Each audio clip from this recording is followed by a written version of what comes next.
అనగనగా ఒక ఊరిలో అరుణ్ అనే బాలుడు ఉండేవాడు. అతనికి గీయడం అంటే చాలా ఇష్టం. అతని నోట్బుక్లో కోటలు, డ్రాగన్లు, అరణ్యాలు, బొమ్మలు గీసేవాడు. ఒకరోజు అతని అమ్మమ్మ ఒక పాత పెన్సిల్ ఇచ్చింది. అది మాత్రిక పెన్సిల్ అని కూడా చెప్పింది. అరుణ్ నవ్వుతూ అడిగాడు, మాయాజాలం అంటే ఏమిటమ్మమ్మ అని. అమ్మమ్మ చిరునవ్వుతో అంది, రాత్రి గీయు, నీకు తెలుస్తుంది అని అన్నది. ఆ రాత్రి అరుణ్ ఒక సీతాకోకచిలుక బొమ్మ గీశాడు. అది పేజ్ నుండి బయటకు వచ్చి గదిలో ఎగిరింది. అరుణ్ ఆశ్చర్యపడ్డాడు. తరువాత ఒక చిన్న కుక్క పిల్ల గీశాడు. అది బొంకుతూ తోక ఊపుతూ అతనిని ముద్దాడింది.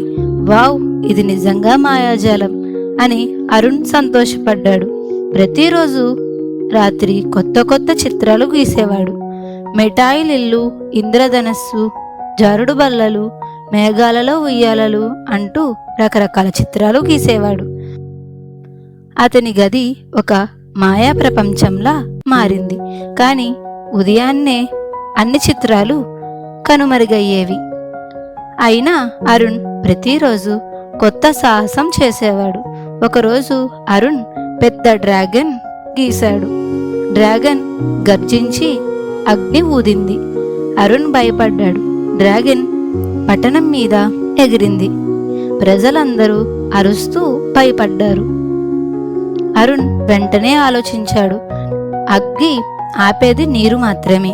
అతను ఒక దయగల మేఘం గీశాడు. మేఘం పెద్ద బకెట్తో నీళ్లు చల్లింది. డ్రాగన్ శాంతించి ఒక చిన్న బేబీ డ్రాగన్గా మారింది. అది అరుణ్ భుజంపై కూర్చుంది. అరుణ్కు పెన్సిల్ చాలా నచ్చింది. కానీ అతను ఆలోచించాడు, ఇది చెడువారి చేతుల్లో పడితే ప్రమాదం. అందుకే ఒక రహస్య పెట్టి బొమ్మ గీశాడు. అందులో పెన్సిల్ పెట్టి కలల ప్రపంచంలో దాశాడు. ఇప్పుడు అరుణ్ సాధారణ పెన్సిల్తో బొమ్మ గీశాడు. మాయ లేకపోయినా అతని చిత్రాలు అందర్నీ సంతోషపరిచాయి. అతను అర్థం చేసుకున్నాడు, నిజమైన మాయాజాలం పెన్సిల్లో కాదు, అది మన ఊహల్లో ఉంటుంది. Please do subscribe.